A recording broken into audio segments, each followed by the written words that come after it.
NDA की कल दिल्ली में मीटिंग है। 24 से पहले एनडीए की ये सबसे बड़ी बैठक होने जा रही है। बीजेपी के सहयोगियों की संख्या 38 हो चुकी है, यानी कल की बैठक में 38 दल शामिल होंगे। चिराग पासवान भी आज शाम गृह मंत्री अमित शाह से मिले हैं। बीजेपी ने उपेंद्र कुशवाहा को भी बैठक में शामिल होने का न्योता दिया है। इसका मतलब ये कि अभी एनडीए में बीजेपी के सहयोगियों की संख्या और बढ़ सकती है। ये जो ऑपोजिशन के अलायंस है, ये भानुमति का कुनबा है और कहीं का ईंट कहीं का रोड़ा, भानुमति ने कुनबा जोड़ा, इस तरीके का ये अलायंस है। न तो इनके पास नेता है, न ही नीयत है, न ही नीति है और न ही फैसला लेने की ताकत है। यह फोटो अपॉर्चुनिटी के लिए अच्छा है, लेकिन सच्चाई ये है कि न तो इनके पास कोई फैसला लेने की ताकत है और न ही वो नीयत है, न ही नेता है। स्वार्थ की राजनीति पर आधारित ये एकता की जो बुनियाद है वो बड़ी खोखली है और इसीलिए यह कोई डिलीवर करने के लिए नहीं है। यह 10 साल के यूपीए के सरकार के भ्रष्टाचार और घोटालों का टोला है। तो एक तरफ आप ये देखिए कि पीडीए की बैठक के लिए बेंगलुरु में विपक्ष के तमाम जो नेता हैं वो एकजुट हो रहे हैं। पीडीए की बैठक होने जा रही है, तो वहीं दूसरी तरफ एनडीए कितना मजबूत होगा, एनडीए का कुनबा कितना बड़ा होगा, ये खुद जेपी नड्डा बताते हुए नजर आ रहे हैं। अभी तक आप चिराग पासवान की चर्चा सुन रहे होंगे, आपने ओपी राजभर को ज्वाइन करते हुए देखा होगा, लेकिन इसके अलावा भी कई और ऐसे दल हैं जो एनडीए के साथी बन सकते हैं, क्योंकि 38 दल एनडीए में शामिल हो रहे हैं। इसकी जानकारी जेपी नड्डा अभी प्रेस के सामने देते हुए नजर आ रहे थे। हालांकि विपक्षी दल बेंगलुरु में बैठे हैं, तो उस पर भी जेपी नड्डा ने जरूर निशाना साधा और कहा कि ना नेता है, ना नीयत है, ना ही फैसले लेने की क्षमता है। ऐसा गठबंधन जनता के लिए नहीं बनता, बल्कि सत्ता के लालच के लिए ऐसा गठबंधन बनता है।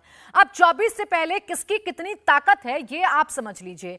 बीजेपी 303 सीटें जीत चुकी है। अगर हम पिछले लोकसभा चुनावों की बात करें, एलजेपी जो उसकी सहयोगी पार्टी है, 6 सीटें एलजेपी ने जीती। टीडीपी के पास 3 सीटें हैं, जेडीएस के पास 1 सीटें हैं।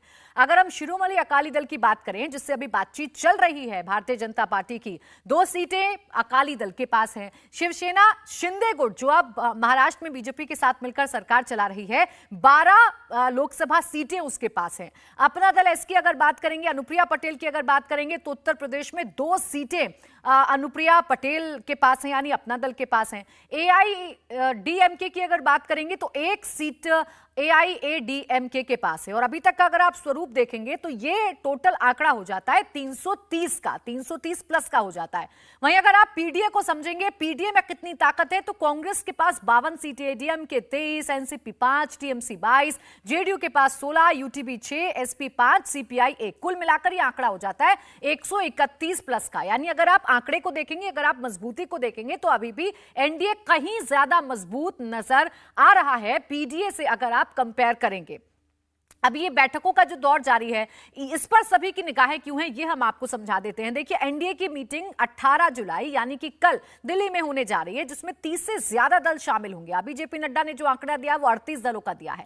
लोकसभा में 330 सांसद हैं अगर आप एनडीए की बात कर लेंगे, और जिन घटक दलों के आने की चर्चा हो रही है उनको अगर आप मिला लेंगे। अब अगर आप पीडीए की मीटिंग की बात करेंगे, तो आज बेंगलुरु में एक एक करके नेताओं का जाना शुरू हो चुका है। 26 पार्टियां कुल मिलाकर जुट रही हैं। लोकसभा में अगर आप ताकत की बात करेंगे तो 131 सांसद पीडीए के पास हैं।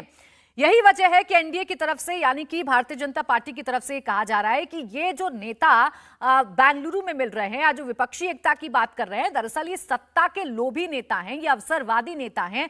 इनका जो कुनबा है वो ऐसे लग रहा है जैसे कि भानुमति का कुनबा है। जेपी नड्डा ने अभी अभी ये कहा कि कोई नीयत नहीं है, कोई नेता नहीं है, फैसले लेने की कोई क्षमता नहीं है। ऐसे गठबंधन पर जनता यकीन नहीं करती है। जनता यकीन करती है एनडीए पर, क्योंकि एनडीए सत्ता के लिए नहीं बल्कि सेवा के लिए काम करता है।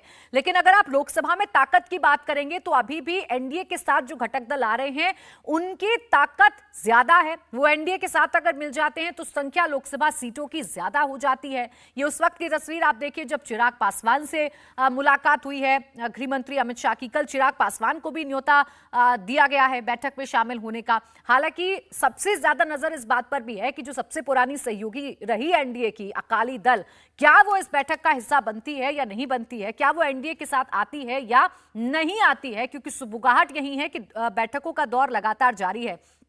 हालांकि नेताओं के जरिए जरूर अपने बयानों में ये बता दिया गया है कि गठबंधन को लेकर कोई बातचीत नहीं हो रही है। यूसीसी को लेकर अकाली दल ने विरोध किया, उसके बाद ऐसा संभव समझा जा रहा था कि एनडीए के साथ शायद अकाली दल नहीं आएगी। लेकिन अब 48 अगर पार्टीज का आंकड़ा दिया जा रहा है भारतीय जनता पार्टी की तरफ से, तो अब कल की बैठक पर सभी की निगाहें हैं कि कौन से वो नए दल होंगे जो एनडीए के साथी बनने जा रहे हैं। उत्तर प्रदेश की अगर आप बात करें तो सुभासपा एनडीए में शामिल हो चुकी है, ओम प्रकाश राजभर एनडीए का दामन थाम चुके हैं। उधर चिराग पासवान को लेकर चर्चाएं चल रही हैं। अगर आप महाराष्ट्र की बात करेंगे तो महाराष्ट्र में शिंदे गुट भारतीय जनता पार्टी के साथ है। एनसीपी में अब अजित पवार गुट भारतीय जनता पार्टी के साथ है। ये वो नए लोग होंगे जो कल की बैठक में शामिल हो सकते हैं।